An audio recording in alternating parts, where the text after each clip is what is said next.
ابھی چند مہینے پہلے جو اللہ تعالیٰ نے پاکستان کو عظیم فتح سے نوازا، ہندوستان کے مقابلے میں جو 4 دن کی جو جنگ تھی، جس طریقے سے اللہ تعالیٰ نے پاکستان کو فاتح قرار دیا اور فتح نصیب کی، یہ اس مالک کا کرم، یہ 24 کروڑ عوام کی دعائیں اور افواج پاکستان کی دلیرانہ کامیابی کے جھنڈے گاڑے کہ ہندوستان آج بھی اس شکست سے وہ باہر نہیں نکل سکا، وہ قیامت تک نہیں نکل سکے۔ بھارت قیامت تک جنگ میں پاکستان سے شکست سے باہر نہیں نکل سکتا۔ وزیراعظم شہباز شریف کی جہانیہ میں سیاسی رہنماؤں سے ملاقات، کہا فیلڈ مارشل نے جنگ کو فرنٹ سے لیڈ کیا، اللہ تعالیٰ نے 4 دن کی جنگ میں پاکستان کو عظیم فتح سے نوازا، چند ماہ پہلے اللہ نے پاکستان کو عظیم فتح عطا فرمائی، پاکستان نے معاشی اور دفاعی میدان میں بڑی کامیابیاں حاصل کی، 1.5 سال میں ملک دیوالیہ ہونے سے باہر نکل آیا۔ The most recent display of the spirit and resolve of the armed forces of Pakistan during Marka-e-Haq, Operation Bunyan-e Marsoos, has further strengthened the trust and confidence of the people of Pakistan on the competence and far-reaching capabilities of its armed forces. By neutralizing all threats with remarkable professionalism, downing advanced assets like Rafale, targeting multiple bases including S-400s, Pakistan once again came out victorious. دوبارہ جارحیت کی تو بھارت کی جغرافیائی وسعت کا من گھڑت حفاظتی تصور ختم کر دیں گے، پاکستان کے خلاف ہر پراکسی کو خاک میں ملا دیں گے، اپنی زمین کا 1 انچ بھی کسی کو لینے نہیں دیں گے۔ پاکستان ملٹری اکیڈمی کاکل میں پاسنگ آؤٹ پیریڈ سے خطاب میں فیلڈ مارشل عاصم منیر نے کہا کہ پاک فوج نے ہمیشہ اندرونی اور بیرونی چیلنج کا بھرپور مقابلہ کیا، مارکہ حق میں پاک فوج نے ملک کا بھرپور دفاع کیا، اللہ کے کرم سے پوری قوم سی سپلائی دیوار بن کر کھڑی ہوئی، آپریشن بنیان المرصوص سے قوم کا پاک فوج پر اعتماد مزید بلند ہوا، پاک فوج نے عسکری اور دفاعی صلاحیت کا لوہا منوایا، اصلی دشمن کے خلاف پیشہ ورانہ انداز میں کارروائی کر کے رافیل طیاروں کو مار گرایا، دشمن کی متعدد بیسز بشمول دفاعی سسٹم کو نشانہ بنایا۔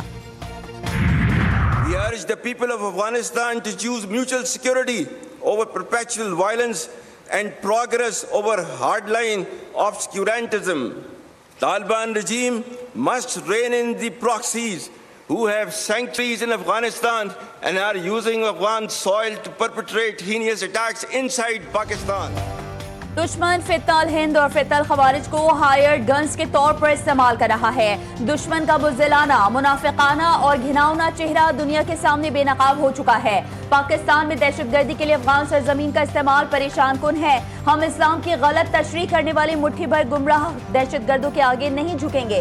آرمی چیف نے واضح کر دیا، 2 ٹوک الفاظ میں کہا کہ طالبان رجیم اپنی پراکسیز کو لگام ڈالے، یہ پراکسیز پاکستان میں گھناؤنے حملے کر رہی ہیں، افغانستان کی سرزمین استعمال کر رہی ہیں، قانون نافذ کرنے والے ادارے مسلح افواج پاکستان کے بہادر عوام کے تعاون سے اس لعنت کو بھی شکست دیں گے۔ افغان شہری دائمی تشدد کے بجائے باہمی سلامتی کا انتخاب کریں۔ سعودی عرب سے دفاعی معاہدہ پاک سعودی بھائی چارے کی بہترین مثال ہے، حرمین شریفین کے دفاع کے لیے خدمات پیش کرنا پاکستانیوں کے لیے باعث افتخار ہے۔ پاکستان نے ایران کے ساتھ مذاکرات کے پرامن عمل میں بھی کردار ادا کیا، مسلم ممالک کے ساتھ پاکستان کے تعلقات تیزی سے فروغ پا رہے ہیں۔ آرمی چیف کا خطاب، کہا چین کے ساتھ اسٹریٹجک شراکت داری پر فخر ہے، امریکہ کے ساتھ تعلقات کو دوبارہ متحرک کرنا خوشائند پیش رفت ہے، تنازعات کے شکار علاقوں میں امن کے لیے صدر ٹرمپ کی کوششیں قابل تعریف ہیں۔ پاکستان توقع کرتا ہے جنگ بندی جاری رہے گی، غزہ کی بحالی ممکن ہوگی۔ پاکستان کشمیر سے متعلق اپنے اصولی موقف پر ثابت قدم ہے، مقبوضہ کشمیر میں بھارتی سرپرستی میں دہشت گردی مظالم کا خاتمہ ہونا چاہیے۔ افغانستان اور پاکستان میں جنگ بندی مذاکرات کے لیے وزیر دفاع کی قیادت میں وفد دوحہ پہنچ گیا، دونوں ممالک کے درمیان مذاکرات آج شروع ہونے کا امکان، مذاکرات کے اختتام تک جنگ بندی میں توسیع، افغان طالبان کی ثالثی کی درخواست پر قطر حکومت کا رابطہ، برادر ملک قطر کی پیشکش کا احترام کرتے ہیں، اگر افغان سرزمین دہشت گردی کے لیے استعمال ہوتی رہی تو بات چیت ممکن نہیں ہوگی۔ پاکستان کا 2 ٹوک موقف، ترجمان دفتر خارجہ کے مطابق مذاکرات میں افغان سرزمین سے سرحد پار دہشت گردی پر بات ہوگی۔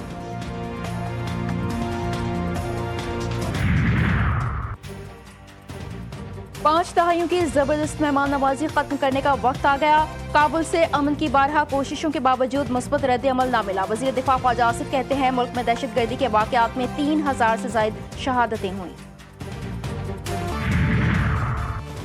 پاک افغان سرحدی کشیدگی. پاک افغان ٹریڈ معطل ہونے سے تاجروں کو اربوں روپے کا نقصان. بلوچستان کے سرحدی شہر چمن میں چھٹے روز بھی بند. تجارتی سرگرمیاں معطل ہیں اور سینکڑوں ٹرکس دونوں جانب پھنسے ہوئے ہیں. افغان حدود میں 300 سے زائد ٹرکس انگور، انار اور دیگر پھلوں سے لدے کھڑے ہیں. تاجروں کے مطابق بندش سے کروڑوں روپے کا نقصان ہو چکا ہے اور پھل خراب ہونے کے خدشات بڑھ چکے ہیں. تاجروں نے مطالبہ کیا ہے کہ باب دوستی کو عارضی طور پر کھولا جائے تاکہ پھنسے ہوئے ٹرکس نکال کر تجارت بحال کی جا سکے. قومی کرکٹ ٹیم کے سابق کپتان شاہد خان آفریدی نے سوشل میڈیا پر افغانوں کو احسان فراموش قرار دے دیا. کہا پاکستان نے ہمیشہ افغان بھائیوں کا ساتھ دیا. 40 لاکھ مہاجرین کو اپنی سرزمین پر بسایا. افغانستان کی جارحیت کا بھرپور جواب دیا گیا. افغان قیادت کو یاد رکھنا چاہیے کہ پاکستان اس کا برادر اسلامی ملک ہے. گل بہادر گروپ کے خلاف کارروائی میں عام شہری نشانہ نہیں بنے. شمالی اور جنوبی وزیرستان کے سرحدی علاقوں میں خوارج گل بہادر گروپ کے مصدقہ ٹھکانوں پر کامیاب کارروائیاں کرتے ہوئے درجنوں دہشت گردوں کو ہلاک کیا گیا. وفاقی وزیر اطلاعات عطا اللہ تارڑ نے کارروائیوں میں عام شہریوں کو نشانہ بنائے جانے کی خبروں کی سختی سے تردید کی. انہوں نے ایکس پر اپنے بیان میں کہا کہ 48 گھنٹے کے جنگ بندی معاہدے کے دوران افغانستان سے سرگرم خوارج نے پاکستان کے اندر متعدد دہشت گرد حملوں کی کوشش کی.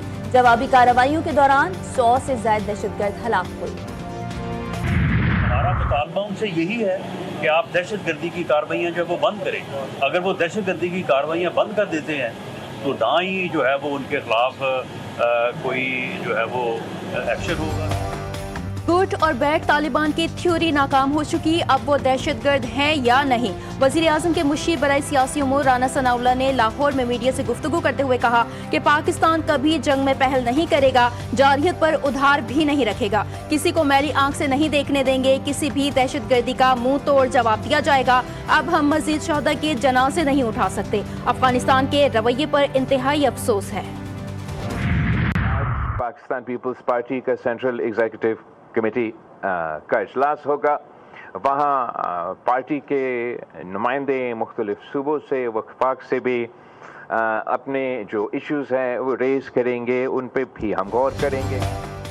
بے نظیر بھٹو نے دہشت گردوں انتہا پسندوں کا مقابلہ کرتے ہوئے شہادت قبول کی. وہ بھٹو کے فلسفے مشن کو آگے لے کر چل رہی تھی. چیئرمین پاکستان پیپلز پارٹی بلاول بھٹو زرداری کہتے ہیں پیپلز پارٹی کی CEC میں آج ملک کی سیاسی صورتحال پر تبصرہ ہوگا. ایک ملک کے ساتھ جو معاملات چل رہے ہیں اس پر بھی غور کیا جائے گا. 18 اکتوبر کارساز واقعہ ملک کی تاریخ میں سب سے بڑا دہشت گردی کا واقعہ تھا اور ملک کے خلاف TLP کا احتجاج. پنجاب بھر میں کریک ڈاؤن. لاہور سے گرفتار افراد کی تعداد 624 سے زائد ہو گئی.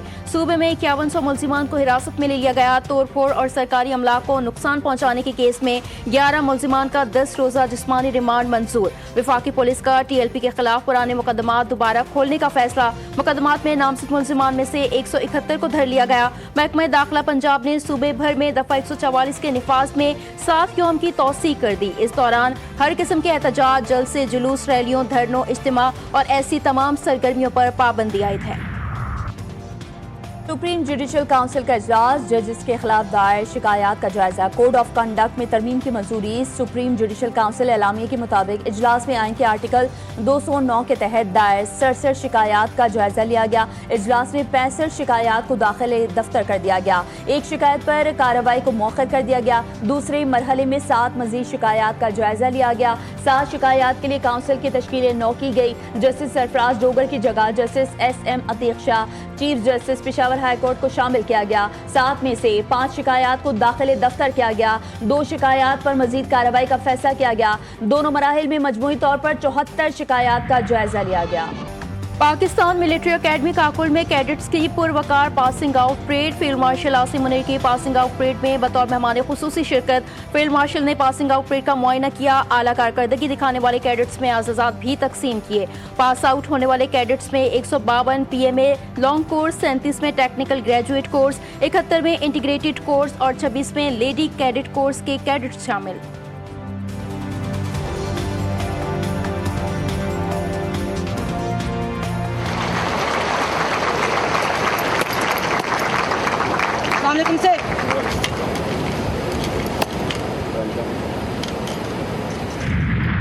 پاکستان میں ایک دن میں سونے کی قیمت میں تاریخ کی سب سے بڑی کمی ریکارڈ. جیولرز کے مطابق فی تولہ سونا 10,600 روپے سستا ہو گیا. فی تولہ سونا 4,56,900 روپے سے گر کر 4,46,300 روپے پر آ گیا. 10 گرام سونے کی قیمت 9,088 روپے کی کمی سے 3,82,630 روپے پر آ گئی. فی تولہ چاندی کی قیمت 231 روپے کی کمی سے 5,273 روپے ہو گئی. مہنگائی کی چکی میں پستے شہر قائد کے باسیوں پر مزید بوجھ کی تیاری. سائنس سرکار نے پیٹرولیم مصنوعات پر 3 روپے لیٹر سرچارج وصولی شروع کر دی.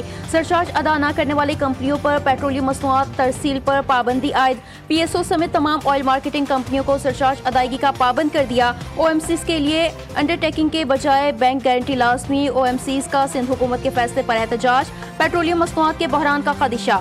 او ایم سیز کا مطالبہ ہے کہ حکومت 3 روپے سرچارج صارفین پر منتقل کر کے اپنے مارجن سے 3 روپے لیٹر ادائیگی ناممکن ہے. یہ سال کے 12 مہینے ہے نا، تو یہ 6 مہینے روڈ ہے نا پانی میں بھرا ہوا ہوتا ہے. آگے روڈ دیکھو اتنا خراب ہے. جس نے یہاں کی ذمہ داری لی ہے اس کا کام ہے نا کہ یہ سارا کام یہ مکمل کرے. یہ اپنا کام نکال کے مال کھا کے اور بستروں میں سو رہے اسی کے نیچے بیٹھے. کراچی کے علاقے سولجر بازار نمبر 1 کی مرکزی سڑک طویل عرصے سے خستہ حالی کے شکار. جگہ جگہ گڑھے، گندا پانی جمع ہونے سے شہری اذیت میں مبتلا. کہتے ہیں شکایات کر کے تھک چکے ہیں، کسی کو عوام کی پریشانی کا احساس ہی نہیں ہے. جہانگیر روڈ بھی خستہ حالی کی بدترین مثال بن چکا. فیور کے جو کیسز ہمارے پاس ڈیلی رپورٹ ہو رہے ہیں وہ تقریباً 3 سے 4 کیسز ہیں، لیکن اگر مہینے بھر کا ڈیٹا اگر ہم کریں تو 60 to 70 کیسز ہمارے پاس فیور کے ساتھ آتے ہیں، جس میں سے کچھ ڈائگنوزڈ آلریڈی ہوتے ہیں کہ ڈینگی پہلے سے ڈائگنوزڈ ہوتا ہے یا ملیریا پہلے سے ڈائگنوزڈ ہے، کچھ ہمارے پاس ہوتے ہیں.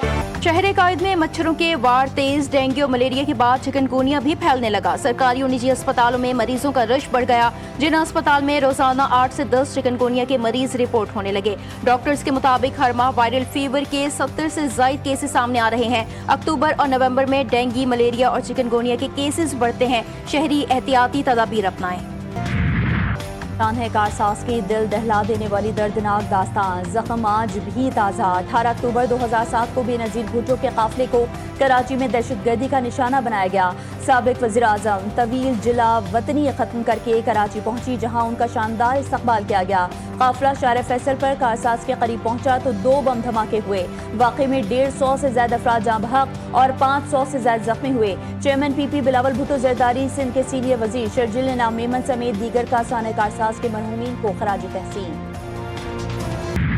اسرائیلی فوج کی ایک بار پھر جنگ بندی معاہدے کی خلاف ورزی. غزہ میں گاڑی پر فضائی حملے میں ایک ہی خاندان کی 11 افراد شہید، 7 بچے اور 3 خواتین شامل.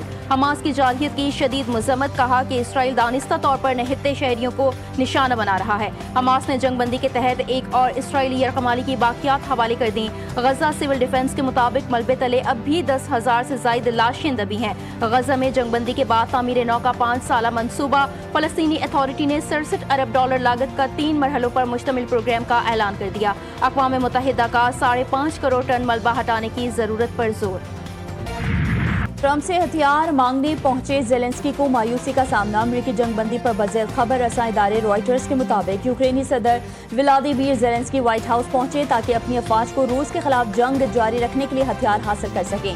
تاہم انہیں ایک ایسے امریکی صدر کا سامنا کرنا پڑا جو یوکرین کے اسلحہ خانے کو وسعت دینے کے بجائے امن معاہدے کی راہ ہموار کرنے کے خواہاں نظر آئے. صدر ٹرمپ نے کہا، میرا خیال ہے روسی صدر بھی جنگ ختم کرنا چاہتے ہیں.